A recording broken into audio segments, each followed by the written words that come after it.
Good morning, welcome to CATEX TV. My name is Frank Fortunato. Today is Tuesday, December 13th, 2016. If you want to follow us on Twitter, please go to CATEX TV. In a report that came out this morning, Bermuda is, quote, the world's worst corporate tax haven, according to a study released by Oxfam. The global charity found that American multinational companies reported $80 billion in profits in Bermuda in 2012, more than their profits reported in Japan, China, Germany, and France combined. The report met with a sharp rebuttal from Ross Weber, the CEO of Bermuda Business, who said Oxfam's assertions were based on flawed economics and a lack of understanding. According to the Oxfam report, the definition of a tax haven is a low-cost or no-tax nation, a low-tax or no-tax nation with generous tax incentives, according to reports that came out today. The damaged Jubilee oil fields off the coast of Ghana on West Africa, caused by the floating production, storage, and offloading vessel Kwame Nkrumah, is now currently expected to cost insurers and reinsurers as much as $1.4 billion. Senior market sources say that market participants, who are the major reinsurers, are the only ones with a full view of the potential loss, are prepared for a loss of up to $1.4 billion, and that's if a proposed engineering fix is successful. If the proposed engineering fix is not successful, some $2 billion in business interruption insurance could kick in. They're going to try to remoor the FPSO to the seafloor. If that fails, it will have to be towed in to a dry dock for repair.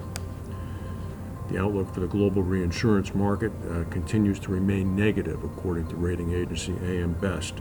Best cites continued market challenges, as well as the expectation that the longer the outlook persists of lower premiums, the worse the negative rating pressure is going to be.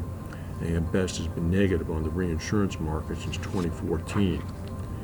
Con Air has recalled 8 million Cuisinart food processors because the riveted blade can crack and leave metal shards in processed food, leading to mouth lacerations. The American Consumer Product Safety Commission announced a massive recall this morning, saying customers who bought any of the models between 1996 and 2015 should stop using them immediately.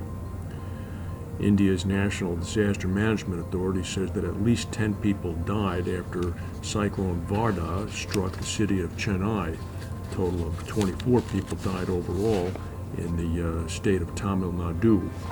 According to the authorities, according to the authorities, the hurricane made landfall with about 90-mile-per-hour winds, equal to a Category 1 hurricane strength. It's now weakened over land. The agricultural sector in Chennai could be particularly damaged if banana plantations and rice paddies are also destroyed. No word on them yet. Google and the Cuban government have signed a deal allowing Google to provide faster access to its data by installing servers in Cuba. Storing Google data in Cuba eliminates the long distances that signals have to travel now from the island through Venezuela to the nearest Google server. The United States has had no direct data link to the communist island. Eric Schmidt, the chairman of Google's parent company, Alphabet, signed the deal yesterday in Havana with the Cuban president of the state telecommunications monopoly.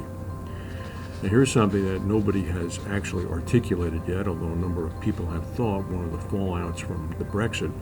The European Parliament's negotiator on Brexit warned this morning against the risks of a return to violence in Northern Ireland because of Brexit. Guy Verhofstadt, the former Belgian Prime Minister, said the worst thing that can happen is that we return to violence because of this. Of course, the Northern Ireland is part of the United Kingdom and would leave the European Union. The Republic of Ireland is remaining in the European Union, so there will be a land border there, which has not existed since 1973. He said he has met with representatives of Northern Ireland and cautioned everybody to tread carefully on this issue.